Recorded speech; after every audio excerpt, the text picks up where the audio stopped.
Hi everybody, we're here at Scottish Parliament today to talk about a really important issue. The home has become very strongly part of wanting to change.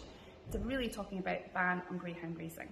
Now, come to Parliament today to talk to some really important MSPs about what they want to do to change that, but I have brought with me a very important person who knows all about campaigning, understands the veterinary world, understands the social campaigning world and the real impact on animal welfare and what greyhound racing is doing out there in our communities to dogs that are suffering. Marc Abraham, our amazing animal champion who does so much to help the home. You are a really, really influential voice on this really important issue that needs to be tackled now. You've come along, partnering up with us to talk about this. What is it you feel needs to happen now with greyhound racing? Well, thank you for the lovely introduction, Lindsay. Yes, I'm a big fan of obviously Edinburgh Dog and Cat Home being one of your animal champions.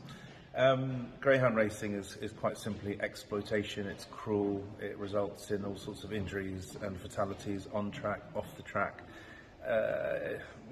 Numerous studies have shown that it just can't be done to a point where it prioritises animal welfare. The curve of the track, just the way the dogs are treated is not appropriate, especially in 2022. It never was, but certainly now when we know so much about animal welfare science and behaviour and the damage greyhound racing does to dogs, it's time to ban it.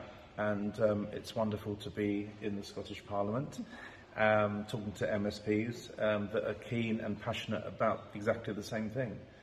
Progress is being made, and yeah, it'd be great to sort of lead the way in the UK to ban greyhound racing finally, which would in turn put pressure on Wales and England to follow suit. So yeah, thank you Edinburgh Dogs and Cat Home and all your supporters for being part of the solution. And yeah, let's hope we have a ban sooner rather than later. Hear, hear, Marc. And you know, Edinburgh is part of a pretty amazing wee country, Scotland. We can do amazing things for animal welfare. We've done it before. For sure. Why can we not be the first to do something again? As you're saying, there's a bit of a domino effect here. So what would you say to people who are watching this, who are supporters of Edinburgh Dog and Cat Home? What would you say the next thing they can do to play their part to help this ban come through? I think for people watching, it's quite simple.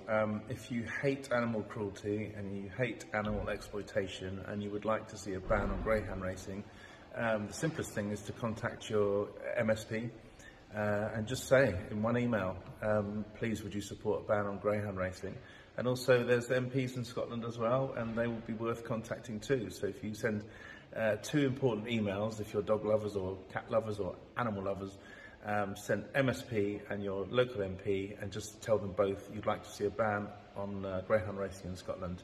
And just keep up the pressure, keep the conversation going, because that makes it important, and it means that MPs and MSPs should respond favourably. And if they don't, you have to keep writing. But hopefully we're at a point now where we've made enough progress that we should see changes soon. And it's people power and responsible, ethical politicians, parliamentarians like the MSPs that we're meeting here that will end up making the difference. Plus, stakeholders, organisations like Edinburgh Dog and Cat Home and others. And if we all work together for the sake of the animals and prioritise their welfare, we'll see change happening and we'll all be part of the solution, which is a ban on greyhound racing. Amazing, Marc. You heard it here, everybody. It's people power. You can make a difference. You can do something to help us push forward greyhound ban on racing. But also you can do something that's just making a stand for animals in general. Get in touch with your MP or your MSP. Marc has said it all. Thank you so much for all your support as always. Thanks.